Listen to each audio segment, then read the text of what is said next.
Thank you.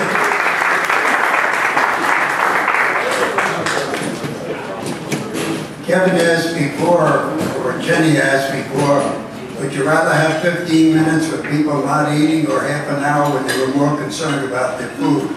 So I vowed for 15 minutes, but I'm going to start a little early and hope for your indulgence that people still being served. It's quite an experience. When Jennifer spoke to me 2 or 3 weeks ago and she asked me to speak, I said, Jennifer, I've given over 500 speeches in Rotary over the years, and I retired 3 years ago and I hit the magical age of 80. So my speaking days are over. She said, well, you can give one more. And then I brought my wife to support because of the 500 I've given. She's had to sit through about 250 of them. So I figured I'd have one supporter anyway. My Rotary years started in 1964. I had just received a pin from the JCs, which is an exhausted rooster. If any of you know what that is, when you reach the age of 36, they throw you out of the club and they give you a pin with a rooster like this. And I was seeking something else to do. I had just been elected to the Paramus Board of Education, and I had just made the big decision to leave New York, where I was working, and start a full-time architectural practice. So I had plenty to keep me busy, but it's the story I told at Kevin's installation. I leaned over the back fence between the Benke house and my house, and I saw Walter, and I said, Walter, I'm ready for Rotary.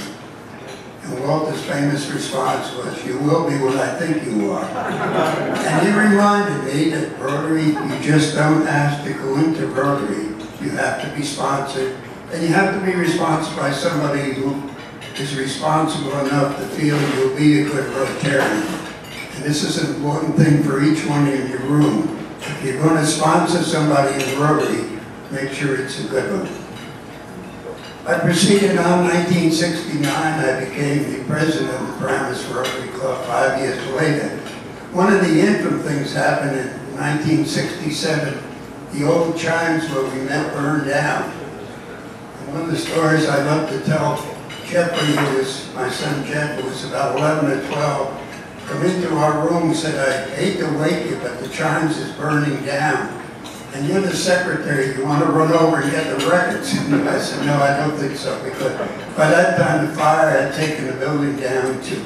And incidentally, that's Emil Gering's childhood home at the time of the old chimes. Moving ahead, 1969, there was nothing particular we did in my year as president. We did increase our membership from 60 to 80, and it was mainly due to 2 people that I want to acknowledge. Both are no longer with us, but their relatives are. Kevin, of course, is not here. Walt Benke and Art Fowler. These are the 2 people over the years that anything I've accomplished, I should say 3, Betty too, but the 2 of them, if anything I accomplished in Rotary, I only could accomplish because of Walt and Art. They were full supporters, both when I was president. Art became we named him a special position as an aide to the president. And then when the vice president died that year, he succeeded me as the president the final year. He was also my chief of staff when I was a governor, and Walt Benke was my secretary. These people over the years provided services that were, nobody could ask for more. 1975 and 76 when I became the governor, interesting year, nothing particular, except we had 640 people at our conference at Bose Farms.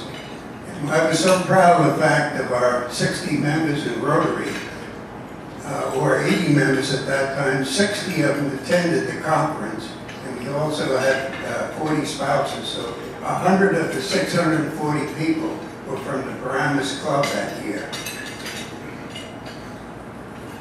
I continued on and working on district projects, and a few years after I was served as governor, received a very unique assignment.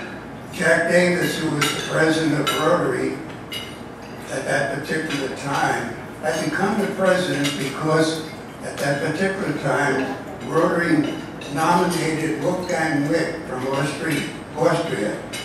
And Wolfgang Wick was found to be an officer in the German army, so you can obviously see what happened. We had many Rotarians who were going to resign from Rotary and many of different religious persuasions.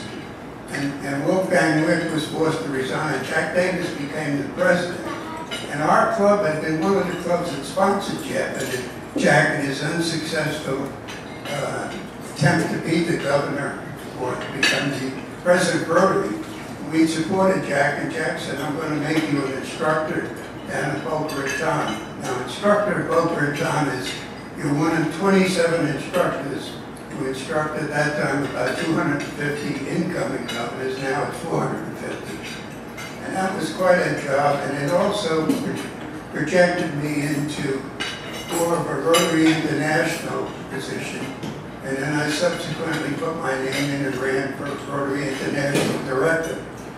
At that particular time, I'm looking at Peter and Jeff. I have to tell one other story. When I was talking about art behind me coming into Rotary right away, when Peter was 24, he got out of architectural school, I immediately sponsored him into our club. And a year later, his kid brother Jeff at 23 said, Dad, I'm ready for Rotary. He said, I don't think you're quite ready. He said, that's what I thought you were going to say. So I got my friend Jay Fowler sponsor me into the other club. And he went into the Paramus AM Club, the first of the Paramus AM clubs. So, but the one story I love to tell, even when Jeff came in, I felt maybe he wasn't ready for Rotary. He subsequently, over the year, he's been a Rotary president 2 years. He was 5 years, he was involved in the not Gift of Life, but the Youth Exchange Program. And he's been a super Rotarian. So if you have any doubts about bringing somebody in as young as 23, don't worry about it, because the first year they may struggle a little bit, but over the years they add an additional element to Rotary that we all need. Really, the beautiful part of the Paramus Club is we are a mixture of ages. As somebody said, I guess Jennifer, I'm probably the oldest. We have some younger ones. But the one thing I've enjoyed about Paramus Rotary, we've been able to intermix the different ages and become a very successful club. I'm looking at the Meccas out there. I try to bring in Dan for a number of years, and he said, well, I can't, I'm too active, I'm a judge, and what have you. He said, but bring in my brother. So he brought his brother in. Now his brother has brought Dan in after a number of years. But this is the wonderful part of Rotary, how it's family orientated. I look at Danny Holdefeld. Danny Holdefeld's father-in-law would have been my successor 2 years removed. Couldn't do it at a particular time. And we have been fortunate in Rotary to have families extend. Our own families extended, certainly the Fowler family, now the Benke family. I want to hit some highlights. I took a dry run on this speech the other day at the Paramus AM Club, and I put one member asleep in 5 minutes. And then they yelled at me at the end of 15, I only covered about a tenth of my speech. I don't want to run into the same tonight. I want to move to when I served as a Rotary International Director. Second year, I had the privilege of being nominated as the chief or chairman of the executive committee. That's the number 3 person at Rotary. I also had the job of being head of the building committee for 4 years at Rotary International, when we were going to renovate the headquarters and then subsequently bought the building that we presently occupy.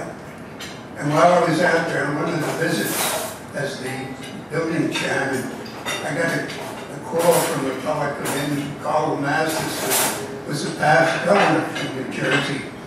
He said, Ray, I hope your architecture practice is in good shape. We just had the news that in India, the president and vice president were just killed in an explosion. And I said, what? And he said, well, subsequently they got further comments, and what happened, President and Vice President Rotary never traveled together. But in this particular case, they did travel. There was an explosion in a hotel. 11 people were killed. They were not where they were. It was located out in front of the building. So it was a scare, and I began to think, what's going to happen? Pete and Jeff were not quite ready, I don't think, to take over the office.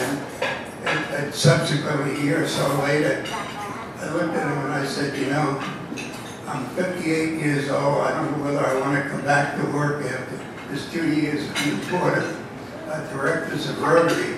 So I said, I've given each one of you a third of the business. The only stipulation, the first check every week has to have my name on it. That succeeded for a period of time, and they certainly did a great job. One other story I tell in conjunction with this, I was on at that time the Polio Plus Committee. It was an 11-member committee to raise at that time $60 million, which subsequently ended up 120 of the 240 in 1988. We announced that Polio Plus had collected. And I'm sitting out at the meeting, and I had just explained how well my architectural firm was doing. My 2 sons running it while I was away most of the time. And the chairman of the committee, Herb Brown, who later became the president of Rotary International, said, we as the 11-member committee, we have to set the goal, and we have to make big contributions to start Polio Plus. And he owned Checkers down in Florida, so he had considerable money, or some money anyway. He said, I'm going to donate $66,000. An odd amount, but I guess he related it somewhere to 66 stores and Checkers he had at the time. And he said, I would hope each one of you would donate a sizable amount, maybe $25,000 or thereabouts.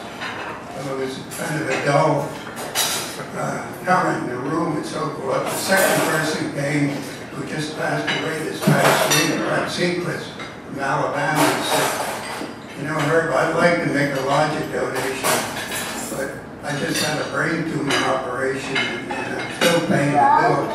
So I'll donate $10,000. So I was the third person in line. Next to me was sitting Rick King and Cliff Dockerman, who later became presidents of Rotary. And Cliff brings over and he says, go get him, Tiger, after your good report on how well your office is doing. So I made a pledge, and I won't tell you the amount, but a couple days later, or a week later, I come back to the office and met with Pete and Jeff, and I said, fellas, I want you to know, I made a fairly sizable contribution to the Polio Plus campaign. So Peter, right away, was our bookkeeper and head financial man. He said, how much did you give? And I said, well, let me explain it a little bit first. I said, it's a 5-year pledge, so you divide by 5. And now the 2 of you are partners in the business, you both Rotarians, so we split it in 3. So it's only roughly $1,000, $1,400 or something a piece. And we pay it over 5 years. We don't have to pay it immediately. Well, I don't know whether they reluctantly accepted it. I still was a one-third partner. And I will say in fairness, at the end of 5 years, or before 5 years, we were able to pay that pledge of $25,000 off.